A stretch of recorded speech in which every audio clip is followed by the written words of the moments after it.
मेरे प्यारे भक्तों, जरा सोचिए, आप रोज पूजा करते हैं, व्रत रखते हैं, मंदिर जाते हैं और दान भी देते हैं, फिर भी घर में पैसा क्यों नहीं टिकता? क्यों बीमारी और क्लेश आपके परिवार का पीछा नहीं छोड़ते? कहीं ऐसा तो नहीं कि अनजाने में आप अपने ही घर के मुख्य दरवाजे पर यमराज को निमंत्रण दे रहे हैं? जी हाँ, हमारे शास्त्रों में गरुड़ पुराण में स्पष्ट लिखा है कि सूर्य डूबने के बाद एक छोटी सी गलती, एक छोटी सी लापरवाही आपके सालों के पुण्य को मिट्टी में मिला सकती है। बहुत से परिवार आज गरीब हैं, दुखी हैं, सिर्फ इसलिए क्योंकि वे शाम के समय तुलसी के पौधे के पास वह एक काम करना भूल जाते हैं जो उनके घर की रक्षा करता है। ये कोई साधारण बात नहीं है, ये जीवन और मृत्यु के बीच का धागा है। इसलिए भक्तों, आज मैं आपको वह गुप्त रहस्य बताने जा रहा हूं जो संतों ने, ऋषियों ने हजारों सालों तक अपने शिष्यों को बताया है।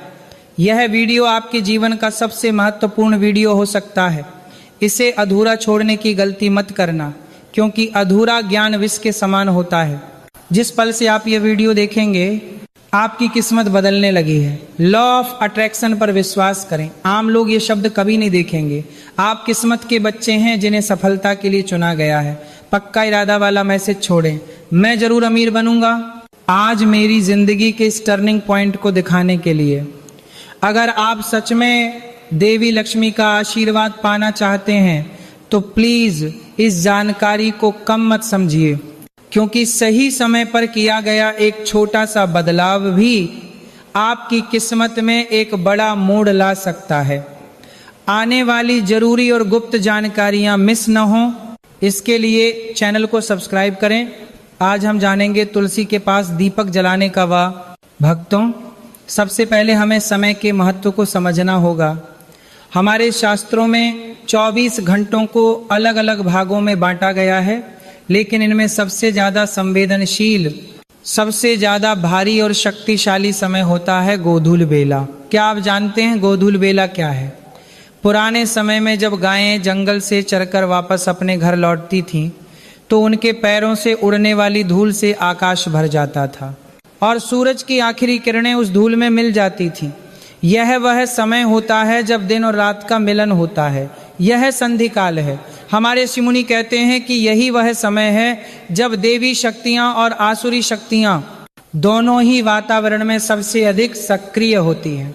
ध्यान से सुनिए, गरुड़ पुराण में बताया गया है कि जैसे ही सूर्य अस्त होता है और अंधेरा पैर पसारने लगता है, देवी लक्ष्मी की बड़ी बहन, जिसे अलक्ष्मी या दरिद्रता कहा जाता है, वह पृथ्वी पर भ्रमण करने निकलती हैं। अलक्ष्मी केवल उन घरों की तलाश में रहती हैं जो अंधेरे में डूबे हुए हैं, जहां तुलसी का पौधा तो है लेकिन उसके पास रोशनी नहीं है। सोचिए, अगर आपके घर का मुख्य द्वार और तुलसी का चौरा अंधेरे में है तो आप किसे निमंत्रण दे रहे हैं? जिस घर में शाम के समय तुलसी के पास दीपक नहीं जलता, वहां नकारात्मक ऊर्जा, भूत प्रेत और पितृ दोष का साया मंडराने लगता है। तुलसी कोई साधारण पौधा नहीं है, वह साक्षात वृंदा है, वह हरिप्रिया है, वह वैकुंठ का द्वार है। जब आप गोधूली बेला के समय, ठीक सूरज डूबने के बाद, तुलसी के पास एक दीपक जलाते हैं, तो वह दीपक सिर्फ तेल और बाती का खेल नहीं होता। वह दीपक एक सुरक्षा चक्र बन जाता है, वह अग्नि की एक दीवार बन जाता है जिसे पार करके कोई भी बुरी शक्ति, कोई भी दरिद्रता आपके घर के अंदर प्रवेश नहीं कर सकती। उस दीपक की लौ यह घोषणा करती है कि इस घर में धर्म का वास है, इस घर में श्री हरिविष्णु के भक्त रहते हैं। इसलिए यमराज के दूत भी उस घर की ओर देखने से डरते हैं जहां तुलसी के नीचे प्रकाश होता है। दूत नीचे नीचे आप करने का तब प्रकाश होता है, तुलसी के नीचे प्रकाश होता है। भक्तों, इस महिमा को समझने के लिए मैं आपको पद्म पुराण से जुड़ी एक अत्यंत प्राचीन कथा सुनाता हूँ। इसे ध्यान से सुनिए, क्योंकि यह कथा आपके रोंगटे खड़े कर देगी। बहुत समय पहले अवंतिका नगरी में धनंजय नाम का एक बहुत बड़ा व्यापारी रहता था। उसके पास धन की कोई कमी नहीं थी, सोने चांदी के ढेर थे, लेकिन उसके मन में धर्म के लिए कोई जगह नहीं थी। वह नास्तिक था। उसने अपने जीवन में कभी मंदिर की सीढ़ी नहीं चढ़ी, और ना ही कभी तुलसी के पास एक भी दीपक जलाया। उसे लगता था कि उसका पैसा ही उसका भगवान है। उसी के पड़ोस में एक टूटी फूटी झोपड़ी में सुनंदा नाम की एक बूढ़ी विधवा रहती थी। सुनंदा के पास खाने को दाना नहीं था, पहनने को अच्छे कपड़े नहीं थे, लेकिन उसके पास एक अनमोल धन था। वह थी उसकी तुलसी भक्ति। चाहे आंधी आए, चाहे तूफान आए, सुनंदा हर शाम गोधूली बेला में अपनी झोपड़ी के बाहर तुलसी के पौधे के पास मिट्टी का एक छोटा सा दीपक जरूर जलाती थी। वह कहती थी, हे माँ तुलसी, मेरे पास तुझे देने को घी नहीं है, लेकिन मेरे आंसुओं और मेरी श्रद्धा को स्वीकार कर। समय का चक्र घूमा और एक दिन धनंजय की मृत्यु हो गई। चूंकि उसने जीवन भर केवल पाप और कंजूसी की थी, उसकी आत्मा को शांति नहीं मिली। वह प्रेत योनि में चला गया। वह एक भयानक प्यासा और भूखा प्रेत बन गया जो अंधेरे में भटकता रहता था। यमराज के दूत उसे रस्सियों से बांधने के लिए उसका पीछा कर रहे थे। वह प्रेत अपनी जान बचाने के लिए भागा और भागते भागते वह उसी रात सुनंदा की झोपड़ी के पास पहुंचा। उस रात घनी अंधेरी अमावस थी। प्रेत ने सोचा कि इस बुढ़िया की झोपड़ी में छिप जाता हूँ, यहाँ मुझे कोई नहीं ढूंढ पाएगा। लेकिन भक्तों, जैसे ही वह प्रेत दरवाजे की ओर बढ़ा, वह चीख पड़ा। उसे ऐसा लगा जैसे सामने आग का कोई विशाल पहाड़ खड़ा हो। वह झोपड़ी के अंदर कदम नहीं रख पाया। जानते हैं क्यों? क्योंकि दरवाजे पर तुलसी के पास वह छोटा सा दीपक जल रहा था। हम इंसानों को वह सिर्फ एक छोटी सी लौ दिखाई देती है, लेकिन बुरी आत्माओं और प्रेतों के लिए तुलसी का दीपक साक्षात सुदर्शन चक्र की तरह दहकता हुआ सूरज होता है। वह प्रेत थर थर कांपने लगा। उसी समय हवा का एक तेज झोंका आया। उस दीपक की लौ फड़फड़ाने लगी और दीपक से निकलने वाला सुगंधित धुआं हवा के साथ उड़कर उस भयानक प्रेत को छू गया। ये क्या चमत्कार था! जैसे ही तुलसी के दीपक का पवित्र धुआं उस पापी की आत्मा को स्पर्श हुआ, उसके जन्म जन्मांतर के पाप जलकर खाक हो गए। उसे अपना पिछला जन्म याद आ गया। वह रोने लगा और देखते ही देखते उसका भयानक प्रेत रूप गायब हो गया और एक दिव्य शरीर प्रकट हुआ। जो काम बड़े बड़े यज्ञ नहीं कर पाए, वह तुलसी के दीपक के मात्र धुएं ने कर दिखाया। यह दृश्य देखकर यमलोक में बैठे चित्रगुप्त, जो हर मनुष्य के पाप और पुण्य का हिसाब रखते हैं, वे हैरान रह गए। उन्होंने यमराज से पूछा, हे धर्मराज, ये कैसे संभव है? उस धनंजय ने जीवन भर कोई पुण्य नहीं किया, उसने कभी दान नहीं दिया, फिर केवल एक दीपक के धुएं से उसे मुक्ति कैसे मिल गई? क्या आपका न्याय बदल गया है? तब यमराज ने मुस्कुराते हुए जो कहा, उसे हर गृहस्थ को सुनना चाहिए। यमराज बोले, चित्रगुप्त, तुलसी कोई साधारण वनस्पति नहीं है। तुलसी साक्षात वैकुंठ का ही स्वरूप है। जहाँ तुलसी होती है और जहाँ शाम के समय उसके पास दीपक जलता है, वह स्थान पृथ्वी का हिस्सा नहीं रहता, वह वैकुंठ का विस्तार बन जाता है। दीपक का प्रकाश अंधकार को नहीं, बल्कि अज्ञान और पाप को मिटाता है। उस पापी धनंजय ने भले ही दीपक नहीं जलाया, लेकिन उसने अनजाने में ही सही तुलसी के दीपक का दर्शन किया और उसके धुएं का स्पर्श पाया। शास्त्रों का नियम है, जो व्यक्ति मृत्यु के समय या मृत्यु के बाद तुलसी के साए में या तुलसी के दीपक की रोशनी में आता है, उस पर मेरा यानी यमराज का दंड नहीं चलता। वह सीधे भगवान विष्णु के धाम का अधिकारी हो जाता है। इसलिए चित्रगुप्त, उस घर की ओर देखना भी पाप है जहां तुलसी की सेवा होती है। भक्तों, समझिए इस बात को। अगर एक पापी प्रेत को दीपक का धुआं मोक्ष दे सकता है, तो सोचिए अगर आप अपने जीते जी अपने हाथों से रोज शाम को नियम से तुलसी माँ के पास दीपक जलाएंगे, तो यमराज आपके पास आने की हिम्मत कैसे करेंगे? आपके पितृ जो शायद कष्ट में हैं, वे उस रोशनी को देखकर तृप्त हो जाएंगे और आपको ऐसा आशीर्वाद देंगे कि आपकी 7 पीढ़ियां राज करेंगी। भक्तों, अब बहुत ध्यान से सुनिए। कथा सुनकर मन में भाव तो जाग गया, लेकिन अगर विधि गलत हुई तो फल नहीं मिलेगा। कई माताएं बहनें शिकायत करती हैं कि महाराज जी, हम तो रोज दिया जलाते हैं, फिर भी घर में बरकत नहीं है। कारण आपकी भक्ति में कमी नहीं, आपकी विधि में गलती है। शास्त्रों में स्पष्ट लिखा है कि गलत तरीके से जलाया गया दीपक घर का विनाश भी कर सकता है। आज मैं आपको वे 3 गलतियां बता रहा हूं जो अनजाने में 90% लोग कर रहे हैं। पहली गलती, समय का अपमान। अक्सर देखा गया है कि लोग रात को 8 या 9 बजे जब पूरा अंधेरा हो जाता है और खाना खाने का समय होता है तब जाकर तुलसी के पास दिया जलाते हैं। ये व्यर्थ है, यह केवल तेल की बर्बादी है। तुलसी के पास दीपक जलाने का सही समय गोधूली बेला है, यानी सूर्यास्त के ठीक 15 मिनट पहले से लेकर 15 मिनट बाद तक, जब आकाश में हल्का लालिमा हो और तारे दिखने शुरू ही हुए हों। अगर आप घोर अंधेरे में दिया जलाते हैं तो वह यमदूतों के लिए नहीं बल्कि केवल कीड़े मकोड़ों के लिए होता है। लक्ष्मी उसी घर में प्रवेश करती हैं जहां शाम होते ही अंधेरा होने से पहले रोशनी हो जाती है। दूसरी ओर सबसे खतरनाक गलती, दीपक को भूमि पर रखना। यह गलती लगभग हर घर में होती है। हम जल्दी जल्दी में दीपक को सीधा जमीन पर या मिट्टी पर रख देते हैं। यह पृथ्वी माता का और अग्निदेव का अपमान है। शास्त्र कहता है दीपक को आसन दें, कभी भी दिया सीधा जमीन पर न रखें, उसके नीचे थोड़े से अक्षत चावल रखें या उसे किसी प्लेट में रखें या तुलसी के गमले के किनारे पर, लेकिन सीधा जमीन पर नहीं। और ध्यान रहे दीपक की लौ की दिशा, दीपक की लौ कभी भी दक्षिण दिशा साउथ डायरेक्शन की तरफ नहीं होनी चाहिए। दक्षिण दिशा यमराज की है, मृत्यु की है।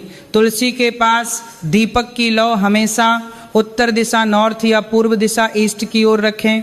उत्तर दिशा कुबेर और लक्ष्मी की है, पूर्व दिशा स्वास्थ्य की है। दक्षिण की तरफ लौ केवल श्राद्ध पक्ष में या किसी की मृत्यु पर ही की जाती है।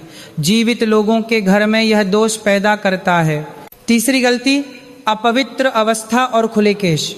मेरी माताओं और बहनों, ये बात विशेष रूप से आपके लिए है। अक्सर शाम को काम करते हुए बाल खुले छोड़कर आप दिया जलाने चली जाती हैं। शास्त्रों में खुले बाल शोक और अशुभता का प्रतीक माने गए हैं। खुले बालों के साथ जब आप पवित्र अग्नि प्रज्वलित करती हैं तो आप अनजाने में देवी लक्ष्मी को आमंत्रित करती हैं। दिया जलाते समय अपने सिर पर पल्लू रखें या बालों को बांध लें। और एक बात, रविवार के दिन तुलसी के पास दीपक जरूर जलाएं, लेकिन रविवार को तुलसी को छूना वर्जित है। रविवार को तुलसी माता भगवान विष्णु के लिए व्रत रखती हैं। उन्हें स्पर्श करने से उनका व्रत टूट जाता है और घर में पाप लगता है। इसलिए रविवार को दूर से दीपक दिखाएं, स्पर्श न करें।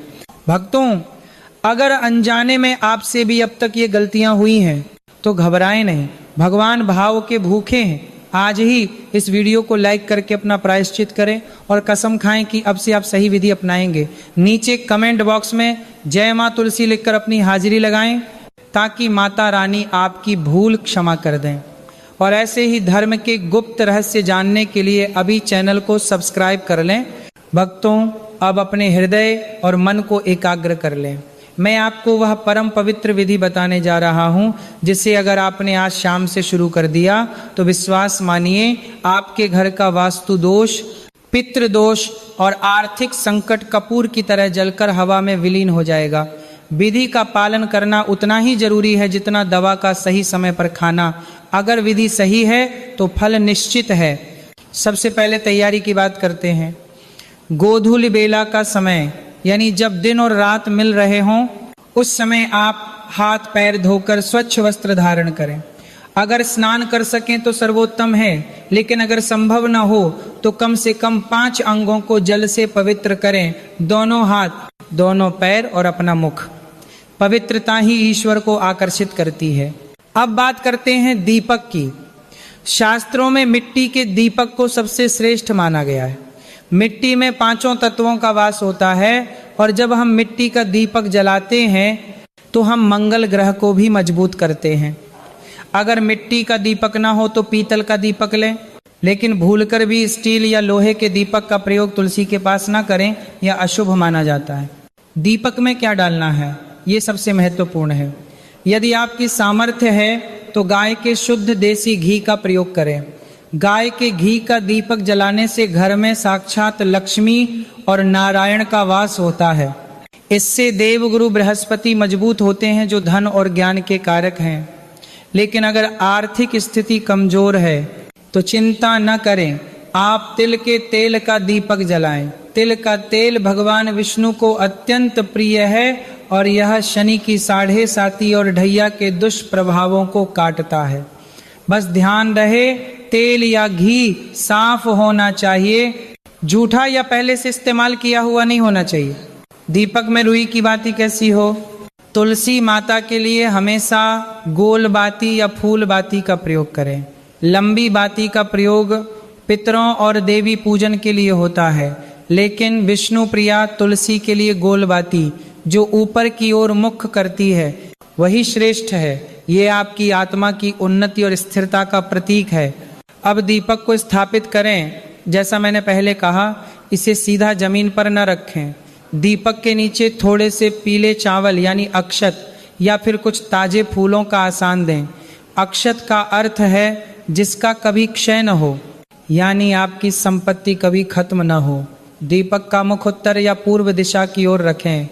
अब हाथ जोड़कर पूरी श्रद्धा के साथ अपनी आंखें बंद करें और यह भाव मन में लाएं कि आप केवल एक दिया नहीं जला रहे, बल्कि अपने जीवन के अंधकार को मिटा रहे।